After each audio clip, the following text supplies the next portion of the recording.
Exploratory data analysis refers to a set of procedures for producing descriptive and graphical summaries of the data. A benefit of exploratory data analysis is that it allows you to examine the data as they are without making any assumptions. It is a useful way to examine your data, understand relationships among variables, and identify any problems such as data entry errors. There are 5 learning objectives for this session. Once you achieve these objectives, you will be ready to work with the data file and begin to explore the information it contains.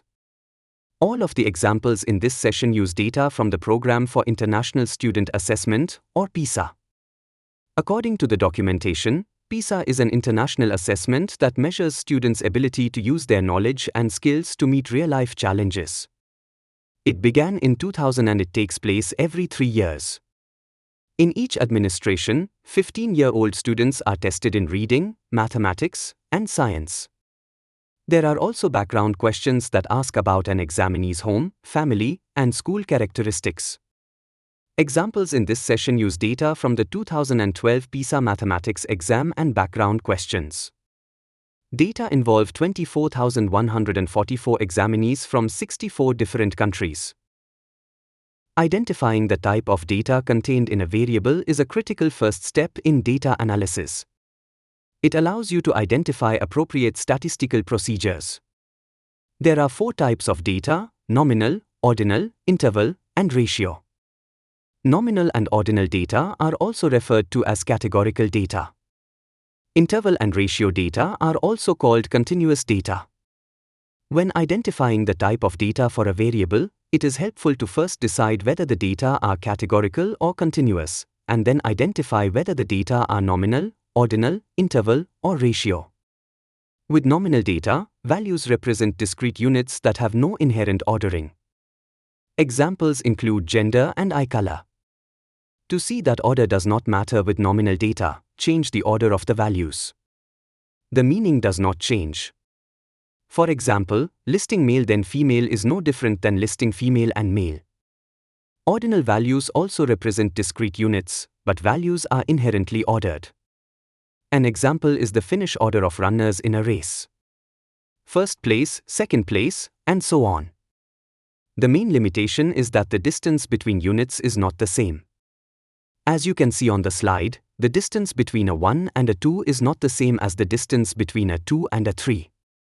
In terms of the running example, the difference between first place and second place could be an inch or it could be 10 feet. Likewise, the distance between second and third place could be 3 feet or 20 feet. Interval scales build upon an ordinal scale by having ordered units of the same size. That is, the distance between units is the same. The difference between 5 and 10 is the same as the distance between 20 and 25. Interval scales are commonly encountered in social science research. For example, test scales are commonly designed to represent an interval scale. Like any other interval scale, they are limited by not having an absolute zero. For example, a live person cannot have 0 intelligence. Moreover, the origin of an intelligence scale could be 10 or it could be 1000. The choice is arbitrary because interval scales have no absolute zero. As a consequence, you cannot make statements such as a person with an IQ score of 160 is twice as smart as someone with an IQ of 80. Ratio scales are common in the physical sciences but hardly ever used in the social sciences. Ratio scales have all the properties of interval scales with the additional property of having an absolute zero. An example is length. Measurement of length begins at 0. Now let's look at some examples of the different data types in the PISA data. Which 2 variables in the table are nominal? Yes, country and gender are nominal variables. The ordering of these variables does not matter. Now which variables are ordinal? Grade is ordinal, but what about books? This variable represents the number of books in the home. Is the number of books ordinal, interval, or ratio? The answer is not as easy as it seems. Let's look at the specific text of the question. If the data were recorded as the actual frequency count of the number of books in the home, it would be a ratio scale. There are equal units and an absolute zero. However, as you can see by the text of the survey question, the frequency counts were grouped into ordered intervals. Moreover, the number of units in each possible response option is not the same. Therefore, this variable is actually ordinal. It is always important to know what your data actually represent in order to determine the data type. Look at the last variable. What type of data is it? Yes, the last variable is an interval scale. Mass scores do not have an absolute zero, but units are the same. Test scores are commonly assumed to be interval, and PISA involves a scaling methodology that helps guarantee that the scale is actually an interval scale. So why does it matter? Why do we need to know the type of data contained in a variable? The answer is it matters a lot. Statistical methods are designed to work with certain types of data and not others. Many of the methods you use to analyze continuous data are not the same as methods you use to analyze categorical data. If you do not know the types of data, you can produce the wrong analysis. On a more positive side, there are many statistical methods available for data analysis. Knowing the type of data limits the realm of possibilities and helps you more easily choose the correct method of analysis. Let's look at some basic descriptive statistics. When we collect data on a single variable, they are not all the same value. Rather, we have a distribution of values. Central tendency refers to the location of a distribution. It represents the typical value or the value we would expect to get from participants. We have three choices for describing central tendency: the mean, median, or mode. The mean is the arithmetic mean, and the equation for it is shown here on the slide. The median is the 50th percentile, which is denoted P50.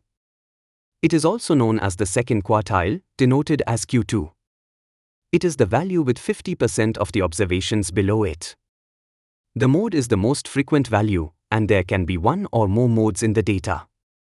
Although central tendency tells us about the center of the distribution, it does not accurately represent every value in the distribution. Participants can have values quite a bit lower than the mean or substantially greater than it. As such, we would also like to know about a distribution's variability. The dispersion or spread of values in a distribution is quantified through the range, standard deviation, or interquartile range. The range is simply the maximum value minus the minimum value. The standard deviation can be computed with the equation you see on the slide, and the interquartile range is the difference between the third quartile and the first quartile. You now see that you have various choices for describing central tendency and variability. Which one do you use? It depends on the type of data. With nominal data, you summarize the information through frequencies, proportions, also known as relative frequency, or percentages. You illustrate it with a bar chart or pie chart. Ordinal data is summarized in a similar way as nominal data, but you have the additional choice of using percentiles. You can use the mode or median to describe central tendency and the interquartile range to describe variability. With ordinal data, you can also use a bar chart or pie chart to illustrate the results. You really have the most choices with continuous data. You can summarize the information with percentiles. You can also look at the mean, median, or mode for central tendency, and you have a choice among the standard deviation, range, or interquartile range for variability. The plots are different than the ones used to illustrate categorical data. For continuous data, you illustrate the information through a histogram or a box plot. Now let's return to the PISA data and look at some examples. This slide shows a summary for the country variable.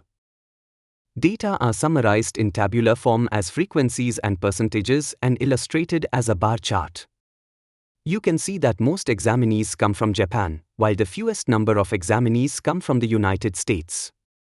The bar chart is a graphical representation of the information in the table.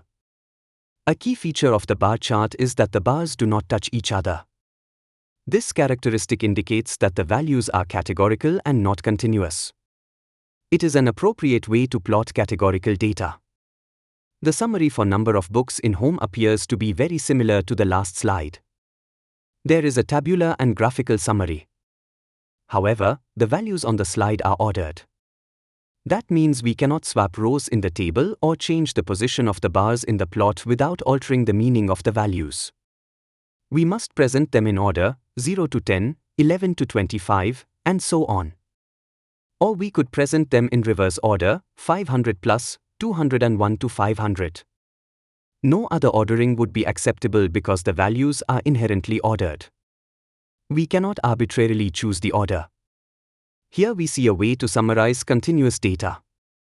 The table lists the minimum and maximum values along with the mean and standard deviation. We learn even more about the distribution through the histogram. Mathematics scores have a unimodal and symmetric distribution. A histogram is a good way to illustrate the central tendency, variability, and shape of a distribution. It is also a good way to identify multiple modes if they exist.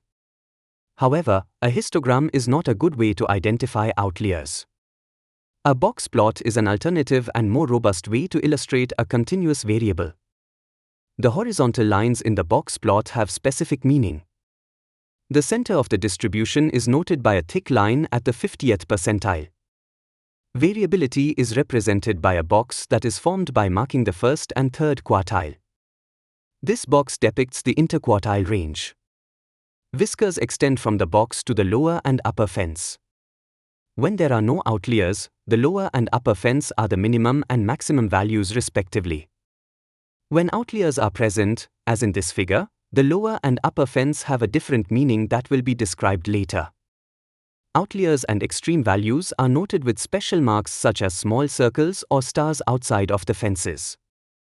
A box plot is a useful way to illustrate central tendency, variability, and skewness of a distribution.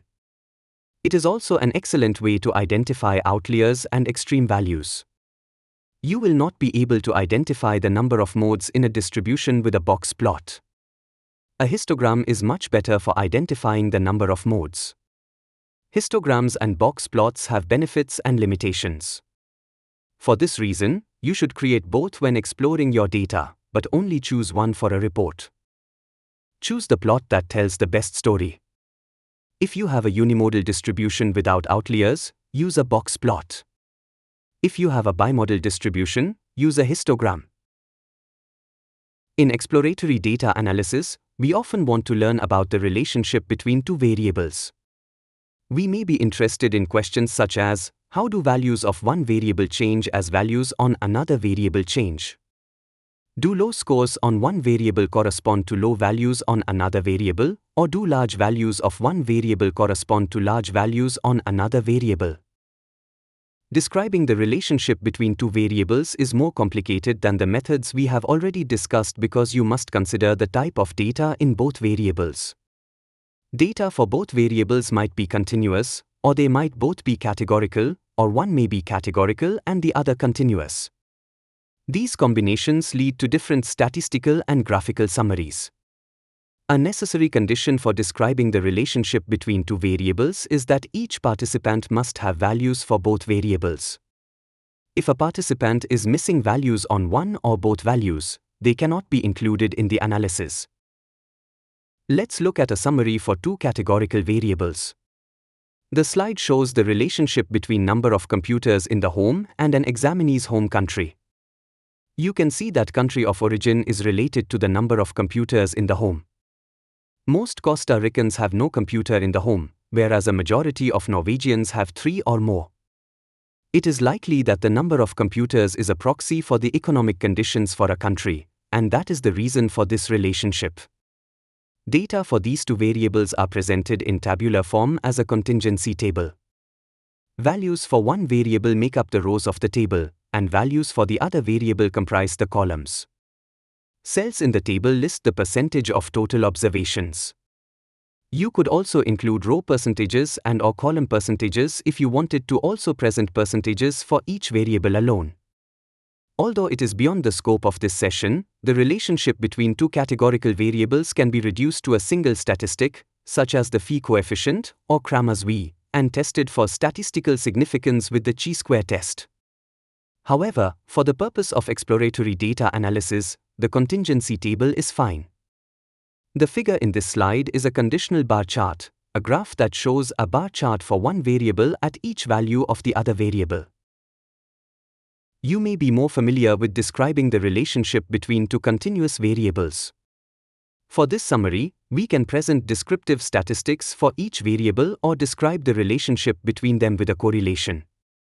A scatter plot is the appropriate way to illustrate the relationship between two continuous variables.